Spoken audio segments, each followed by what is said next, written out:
में बहुत सारा धन था उनके पास। उसके बाद दोनों व्यापारी चल पड़े। आधी रास्ते पहुंचने के बाद दोनों ने सलाह किया, चलो स्नान करेंगे, स्नान के बाद भोजन करेंगे, भोजन के बाद अपने गांव चलेंगे। इसके बाद स्नान के लिए चल पड़े, नौका को किनारे लगाकर। भगवान सत्यनारायण जी ने उनकी सत्यता की लेने की परीक्षा लेने की जिज्ञासा हुई, सत्यता जानने के लिए साधु का रूप धारण करके वहां पर पहुंच गए और आकर के पूछे कि हे व्यापारी भाइयों, तुम्हारे नौके में क्या भरा हुआ है, क्या लदा हुआ है।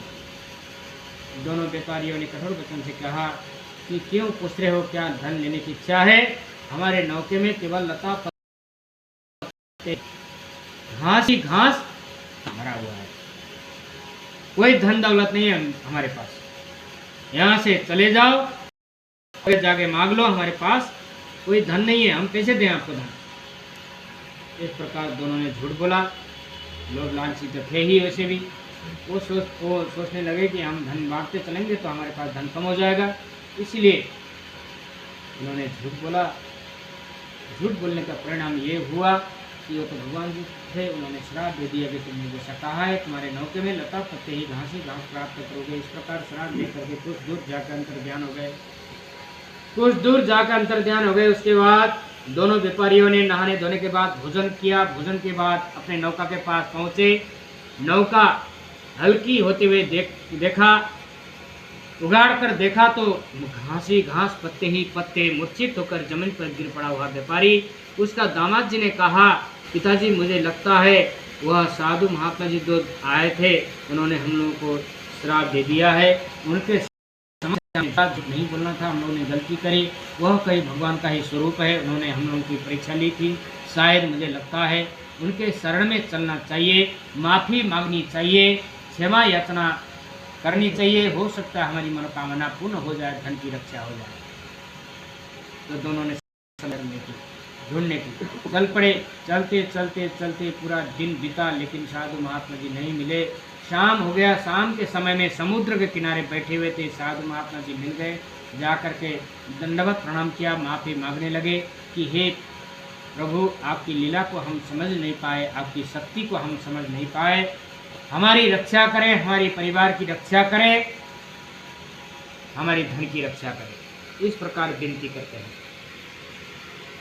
तो विनती प्रार्थना से भगवान स्वरूप साधु महात्मा जी प्रसन्न होकर के आकर कहते हैं, हे व्यापारी भाइयों, तुम्हारे नौके में जो धन है उसकी हरण मैंने कर ली है, क्योंकि तुम लोग ने झूठ बोला है।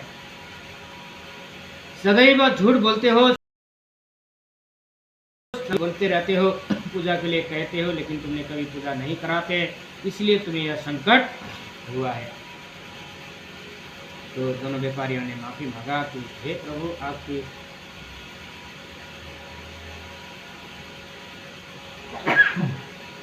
आपकी लीला को हम समझ नहीं पाए, आपके शक्ति को हम समझ नहीं पाए, हमारी रक्षा करें, ऐसी गलती हमसे नहीं होगी, आगे से हमारे धन की रक्षा करें। तथास्तु, जाओ तुम्हारी धन की रक्षा होगी। इस प्रकार आशीर्वाद देते हैं। दोनों व्यापारी दंडवत प्रणाम करके माफ़ी मांग करके क्षमा याचना करके वहाँ से चल पड़े अपने नौका के पास। नौका जैसे पहुँचे वैसे ही पहले की तरह धन को देखा, बहुत प्रसन्न हो गए। वही नदी किनारे भगवान सत्यनारायण जी का पूजन भक्ति करते हैं। भक्ति करके सबको प्रसाद वितरित आदि करते हुए अपने गांव चलते हैं। गांव में जा कर के अपने गांव के पास पहुंचते हैं। गांव के पास पहुंचने के बाद अपना रत्नपुरी गांव दिखाई देता है। उस व्यापारी को अपना घर दिखाई देता है। अपने दोस्तों से, अपने दूतों से कहा, देखो हमारे रत्नपुरी गांव घर दिखाई देता है, हमारे घर में जा कर के हमारी पत्नी को सूचना दे दो कि हम पहुँचने वाले हैं। इस बात को सुनेगी तो हमारी पत्नी, हमारी बिटिया बहुत खुश हो जाएगी, प्रसन्न हो जाएगी। उसका दूध घर जाकर के उसकी पत्नी को सूचना देता है कि सेठ जी बहुत सारा धन कमा करके पहुंचने वाले हैं घर, दामाद से। इस बात को सुनकर के वह लीलावती बहुत प्रसन्न हो जाती है। कलावती भी बहुत प्रसन्न होती है। बिटिया कहती है, लीलावती, प्रभु ने हमारी मनोकामना पूर्ण की है, प्रभु ने हमारे परिवार की रक्षा की है, हमारे पतिदेव आ रहे हैं, हमारे पति दामाद जी आ रहे हैं बहुत वर्ष के बाद, हम सब परिवार मिल रहे हैं। प्रभु ने हमारी परिवार के सुख शांति समृद्धि प्रदान की है। बहुत प्रसन्नता प्रभु भगवान की शुभ पूजन करती है। पूजन के बाद भोग लगाती है प्रसाद आदि फलों का, और बिटिया से कहती है बेटा ये प्रसाद है, सबको वितरित कर देना, तुम भी खा लेना, तुम घर में रहना, मैं तुम्हारे पिताजी आ रहे हैं लेने जा रही हूँ, तुम्हारे पतिदेव आ रहे हैं यानी दामाद जी आ रहे हैं लेने जा रही हूँ करके चल देती है। लेकिन कलावती ने न किसी को प्रसाद दिया न खुद खाया। कहने का मतलब प्रसाद का अपमान किया। वो भी पीछे पीछे माँ के पीछे पीछे चल देती है नदी की ओर। जैसे नदी किनारे पहुँचे माँ बेटी, वैसा ही उसका अलक्षित होकर के नौका मतलब पानी में नौका डूब जाता है। धान्य सब डूब जाता है, दामाद जी भी डूब जाते हैं। इस प्रकार करके वह व्यापारी विलाप करने लगा, रोने लगा, चिल्लाने लगा, हे प्रभु हमारे परिवार में अवश्य ही किसी से भूल हुई है तो क्षमा चाहते हैं, हमारी दामाद जी की रक्षा करें, हमारी नौका की रक्षा करें। इस प्रकार विनती करता है भगवान से, हम आपके शरण में हैं, हमारी रक्षा करें। तो उसकी विनती प्रार्थना से भगवान जी प्रसन्न हो जाते हैं।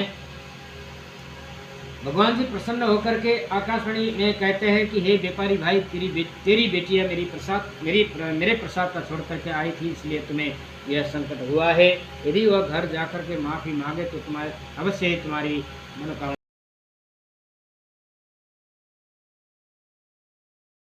बिटिया के हाथ से सबको प्रसाद वितरित करता है। माफ़ी मांगा, उसके बाद वापस आया।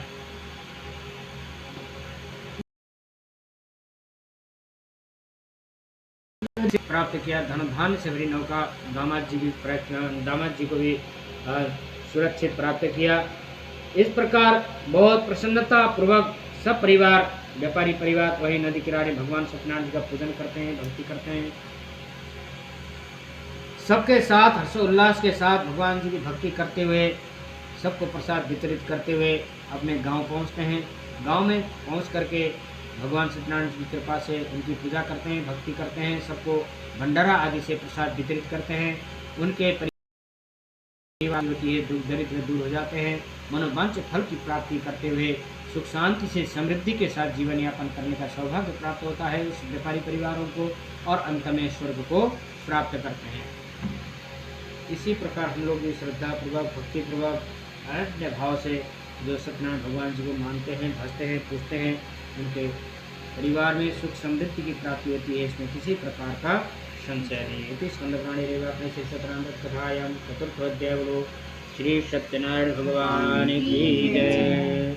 श्रीमन्नारायण नारायण नारायण नारायण नारायण नारायण नारायण नारायण सत्यनारायण नारायण नारायण नारायण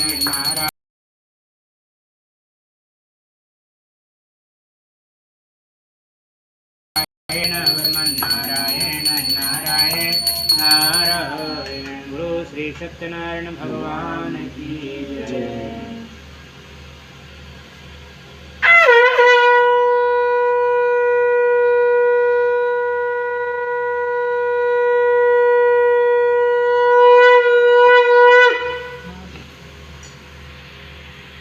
इसी